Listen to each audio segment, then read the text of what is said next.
Minggu 12 Januari 2003, Salim, pria usia 43 tahun warga Kecamatan Kemangkon, Kabupaten Purbalingga, melakukan rutinitasnya memanjat pohon kelapa di sekitar kuburan desa Serengseng untuk menyadap nira.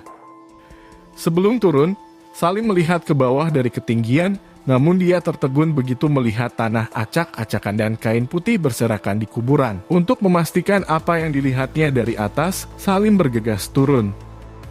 Dengan perasaan kaget dan bingung menjadi satu, Salim menyaksikan sendiri kuburan Mbah Rinah sudah acak-acakan dan hanya tersisa 3 lembar kain kafan di sekitar bekas kuburan itu. Padahal baru kemarin sore Salim ikut menyaksikan pemakaman Mbah Rinah. Masih dengan rasa heran dan takut, Salim pergi meninggalkan kuburan lalu mengabarkan pada warga tentang apa yang baru saja dilihatnya. Tidak lupa Salim juga memberitahu Lasmi mengenai hal ini. Lasmi adalah orang yang sehari-hari merawat Mbah Rinah semasa hidup. Lasmi dan warga pun berduyun-duyun mendatangi kuburan.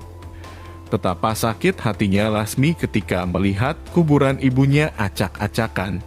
Bahkan mayatnya raib entah kemana. Tidak lama anggota kepolisian dari Polsek Kemangkon tiba di lokasi kejadian berdasarkan laporan dari pamong desa.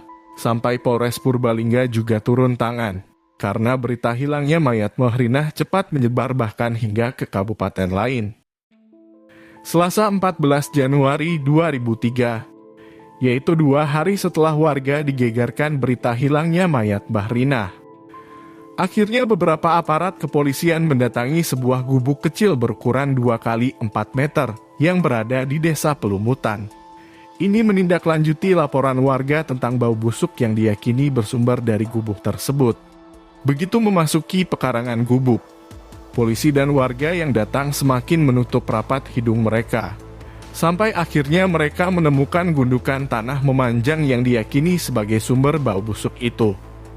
Beberapa orang berusaha membongkar gundukan itu menggunakan kayu. Dan baru beberapa saat akhirnya kecurigaan mereka terjawab. Sumber bau busuk itu tidak lain adalah mayat manusia. Tanpa kesulitan berarti, polisi disaksikan warga berhasil mengidentifikasi mayat yang baru saja ditemukan. Mayat yang sudah tidak utuh itu adalah mayat Mbah Rinah. Meski pada waktu ditemukan kondisi mayat sudah tidak lengkap, kedua kaki mulai dari lutut ke bawah sudah tidak ada, tapi jelas itu adalah mayat Mbah Rinah yang hilang dari kuburan dusun Serengseng. Tidak lama setelah menemukan mayat tersebut, polisi langsung membekuk Sumanto yang baru saja pulang dari sungai. Gubuk itu adalah rumah seorang warga yang bernama Sumanto. Saat itu juga seolah tanpa rasa bersalah dia mengaku yang mencuri mayat Mbah Rinah. Bahkan Sumanto mengaku sebagian mayat Mbah Rinah sudah ia makan. Lantas bagaimana Sumanto melakukan ini semua? Semua berawal 3 hari yang lalu. Sabtu tanggal 11 Januari 2003. Warga dusun Serengseng Desa Majatengah pada sore hari menghadiri upacara pemakaman Mbah Rinah, perempuan 81 tahun yang meninggal beberapa jam sebelumnya. Di antara puluhan warga itu ada seorang pemuda yang bukan penduduk Majatengah. Namanya Sumanto. Ia adalah warga Desa Pelumutan, sebuah desa yang berbatasan dengan Desa Majatengah. Saat menghadiri pemakaman Mbah Rinah, tidak ada yang tahu ada apa di benak Sumanto. Warga sibuk mengejar waktu menyelesaikan proses pemakaman sebelum azan maghrib. Akhirnya setelah pemakaman selesai, semua warga meninggalkan kuburan, termasuk Sumanto juga pulang ke rumahnya. Namun malam harinya sewaktu warga dusun Serengseng sedang melangsungkan kegiatan tahlilan di rumah Mbah Rinah, Sumanto ternyata kembali lagi ke kuburan seorang diri. Dia jalan kaki dari rumahnya di Desa Pelumutan ke kuburan dusun Serengseng sejauh 2 km. Setelah memastikan keadaan sekitar aman, Sumanto mengendap-endap menuju makam Mbah Rinah yang baru sore tadi dikebumikan. Hanya dengan kedua tangannya Sumanto menggali gundukan tanah yang masih baru itu, dia membuat lubang syukuran tubuh manusia. Begitu tangannya menyentuh mayat yang ada di dalam, mayat itu langsung ditariknya keluar. Berhasil mengeluarkan mayat lantas Sumanto membuka kain kafan hingga mayat telanjang bulat. Dengan alasan sebagai salam perkenalan, Sumanto membuka kedua mata mayat Bahrinah kemudian menjeratnya. Bagi Sumanto hal itu juga bentuk permintaan izin pada arwah Bahrinah. Selesai dengan ritual itu mayat Bahrinah dia biarkan begitu saja di tengah kuburan. Sebenarnya masih ada ritual lain yang akan dilakukan. Tapi lantaran dia belum membawa perlengkapan dari rumah, Sumanto akhirnya pulang lagi ke Pelumutan untuk mengambil beberapa peralatan. Dia pulang untuk mengambil pisau, tali kawat, karung, dan sepeda. Dengan perlengkapan itu, Sumanto kembali lagi ke kuburan. Sesampainya Sumanto di kuburan, dia langsung melanjutkan ritualnya. Diawali dengan kedua jempol kaki mayat Bahrinah, kemudian dia mentah-mentah tanpa dikunyah. Selesai dengan itu, sekarang Sumanto mau membawa pulang mayat Bahrinah. Tubuh mayat yang sudah kaku itu dipaksa dilipat lalu dimasukkan ke dalam karung. Dengan menggunakan sepeda, Sumanto pulang ke Pelumutan. Saat sampai di gubuknya, waktu sudah lewat tengah malam. Di gubuk inilah Sumanto melakukan upacaranya sendiri. Mayat Bahrinah diletakkan di tanah depan rumahnya, kemudian dia mengambil piring, sendok, dan daun pisang. Setelah perlengkapan dirasa cukup, Sumanto memulai ritualnya. Pertama dia melihat bagian dengan pisau. Saat itu berbentuk segitiga. Hasil itu dibungkus dengan selembar kain merah, lalu diikat dengan benang kuning dijadikan kalung selayaknya jimat. Berikutnya Sumanto meneliti kedua paha dan betis dari mayat Bahrinah. Daging paha dan betis itu diletakkan di atas daun pisang. Sebagian dari daging itu diiris menjadi potongan yang lebih kecil. Setelah paha dan betis hanya tersisa tulang, Sumanto memotong lutut mayat Bahrinah menggunakan golok. Bahkan anehnya, Sumanto memasukkan potongan kecil daging Bahrinah ke bagian lengan kirinya dengan cara mengi dulu menggunakan obeng. Menurutnya ritual itu dilakukan untuk menghidupkan kembali Bahrinah dan agar menyatu dengan dirinya. Sumanto juga mengambil potongan daging untuk dimasukkan ke dalam botol dicampur dengan jarum, pecahan kaca, paku, dan uang kertas pecahan Rp1.000. Dia lalu membuat api unggun. Potongan daging sebagian dipanggang dan sebagian lagi dibungkus menggunakan kendil tanah. Tidak tanggung-tanggung, sepiring daging yang masih mentah pun habis Sumanto. Selesai memasak, Sumanto membawa satu piring daging panggang ke belakang gubuknya. Jarak 10 meter, ada gubuk lagi yang di dalamnya ditinggali oleh pria tua yang tidak lain adalah ayah Sumanto. Dia memberikan sepiring daging panggang kepada ayah kandungnya dengan mengatakan bahwa itu adalah daging kambing. Lantas pria tua itu memakan hidangan yang disajikan oleh anaknya. Rencananya, Sumanto ingin menghabiskan semua tubuh Bahrinah. Tapi belum ada separuhnya, Sumanto mendengar suara azan. Kemudian Sumanto buru-buru menyudahi semuanya. Dia menggali tanah di depan gubuk yang dalamnya hanya sekitar 40 cm untuk mengubur jasad Bahrinah yang sudah tidak utuh lagi. Setelah dirasa sudah selesai semua, tanpa cuci tangan dan cuci kaki, Sumanto langsung masuk ke gubuknya untuk tidur. Itulah yang dilakukan Sumanto. Hingga akhirnya semua terungkap oleh aparat kepolisian atas dasar laporan warga yang mencium bau busuk dari arah rumah Sumanto. Siapakah Sumanto sebenarnya? Bagaimana kehidupannya di masa lalu sebelum akhirnya menggemparkan dengan aksinya memakan mayat? Jumat Legi tanggal 3 Maret 1972 merupakan hari bahagia untuk Nuryadikarta. Karena istri tercintanya yang bernama Saman melahirkan putra pertama mereka, yang kemudian diberi nama Sumanto. Masa kecil Sumanto ini termasuk berkecukupan karena warisan yang didapat sang ayah dari kakek dan neneknya. Sumanto menempuh pendidikan dasar di SD negeri di sekitar tempat tinggalnya, yaitu di Pelumutan, Kecamatan Kemangkon, Purbalingga, Jawa Tengah. Dan dia dipanggil dengan nama Suman oleh teman-temannya. Sumanto adalah anak sulung dari 5 bersaudara. Adik-adiknya adalah Mulyati, Karyono, Siti Mariati, dan Mulyanto. Sifatnya sebagai anak Badung mulai terlihat pada periode ini, meski ia masih tetap mampu lulus sekolah dasar. Niatnya untuk melanjutkan ke SMP terhalang karena nilai Eptanas murni atau NEM yang diraihnya tidak mencukupi. Sumanto pada akhirnya mengulang kelas 6 di SD dan dia lulus setahun berikutnya.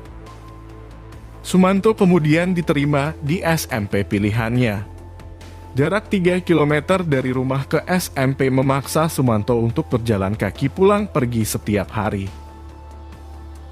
Pada periode ini ditandai dengan kesulitan ekonomi yang melanda keluarganya. Masalah ini mau tidak mau mengakibatkan perabotan rumah tangga mereka satu persatu dijual demi memenuhi kebutuhan hidup. Saat di bangku kelas 3 SMP, Sumanto putus sekolah karena beberapa alasan. Setelah tidak lagi bersekolah serta kesulitan ekonomi yang dirasakan, pada tahun 1988 saat baru berusia 16 tahun, Sumanto memutuskan untuk merantau ke Lampung. Disinilah dia bertemu dengan Sutrimah, wanita yang kemudian dinikahinya. Tapi karena faktor KDRT, pernikahan ini hanya berlangsung singkat sampai akhirnya Sumanto dan Sutrimah bercerai. Selang setahun dari perceraiannya dengan Sutrimah, tepatnya pada tahun 1993, dia kemudian menikah lagi dengan janda bernama Tugiem, warga Lampung yang kerja bersama Sumanto di perusahaan tebu. Dari pernikahan ini dikaruniai seorang putri yang bernama Titis Wahyu Widianti. Namun pernikahannya dengan Tugiem kembali berakhir dengan perceraian karena Sumanto jarang pulang ke rumah dan kembali melakukan KDRT. Menurut pengakuan Sumanto, di Lampung ini juga dia bertemu dengan Taslim, orang yang kemudian dia anggap sebagai gurunya. Dari Taslim dia memperoleh ajaran ilmu hitam. Dengan memakan mayat, badannya akan menjadi kebal, tidak terluka oleh goresan senjata, dan mendapat ketenangan batin. Bahkan menurut ajaran ilmu hitamnya tersebut, kalau ingin bisa menghidupkan orang mati, kata Taslim, maka Sumanto harus memakan daging 7 manusia. Sumanto menjalaninya, tapi belum selesai memenuhi syarat sudah keburu ditangkap aparat kepolisian. Selama merantau di Lampung, Sumanto tidak pernah mengirim surat kepada keluarganya. Jadi benar-benar tanpa kabar.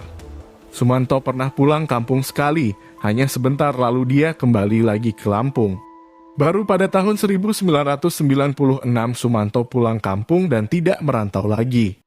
Menurut pengakuan Nuria Dikarta, ayah kandung Sumanto, sejak pulang dari merantau di Lampung anaknya sering bertingkah laku aneh. Keanehan itu antara lain Sumanto lebih pendiam, bahkan kepada keluarga sendiri. Sumanto juga menjadi lebih pemarah. Jika emosinya sedang memuncak, dia berubah lebih menakutkan. Setelah Sumanto tertangkap, polisi langsung mencari bagian-bagian lain dari tubuh Mbah Rinah di sekitar gubuk Sumanto. Tapi polisi belum menemukan bagian betis dan telapak kaki Mbah Rinah. Justru polisi menemukan sejumlah tulang belulang manusia. Pasca pencarian, Sumanto langsung dibawa ke Mapolres Purbalingga berikut tulang belulang yang tadi ditemukan. Kepada polisi, Sumanto mengaku bahwa bagian lutut ke bawah sampai telapak kaki Mbah Rinah dia buang ke anak sungai Klawing yang berada sekitar 20 meter di belakang gubuknya. Bahkan saat ditanya tentang tulang belulang yang ditemukan di dalam gubuknya, Sumanto mengaku bahwa sebagian adalah tulang manusia dan sebagian lagi tulang binatang. Tulang-tulang manusia itu menurutnya adalah sebagian yang sudah dia makan di perantauan. Berdasarkan pengakuan dan bukti ditemukannya tulang manusia, polisi menduga bahwa bukan hanya mayat Mbah Rinah yang sudah dimakan Sumanto. Keyakinan itu semakin kuat karena ada beberapa laporan dari masyarakat yang kehilangan keluarganya. Namun untuk sementara, fokus pemeriksaan polisi hanya pada kasus hilangnya mayat Mbah Rinah dari kuburan Dusun Serengseng. Kamis 24 April 2003, sidang pertama kasus memakan mayat dengan terdakwa Sumanto digelar di Pengadilan Negeri Purbalingga, Jawa Tengah. Persidangan ini dihadiri banyak pengunjung. Hampir seluruh pengunjung ingin melihat langsung wajah warga desa Pelumbutan, Kecamatan Kemangkon, Purbalingga itu. Selain masyarakat, Persidangan kasus ini juga menarik perhatian praktisi hukum dan kalangan media massa. Maklum, persidangan kasus semacam ini boleh dibilang yang pertama kali digelar di Indonesia. Dalam sidang lanjutan, jaksa menuntut Sumanto dengan hukuman penjara selama 6 tahun. Dan akhirnya akibat perbuatan itu, Sumanto dijatuhi hukuman pidana selama 5 tahun oleh majelis hakim. Setelah beberapa kali mendapatkan remisi, Sumanto akhirnya dibebaskan pada tanggal 24 Oktober 2006.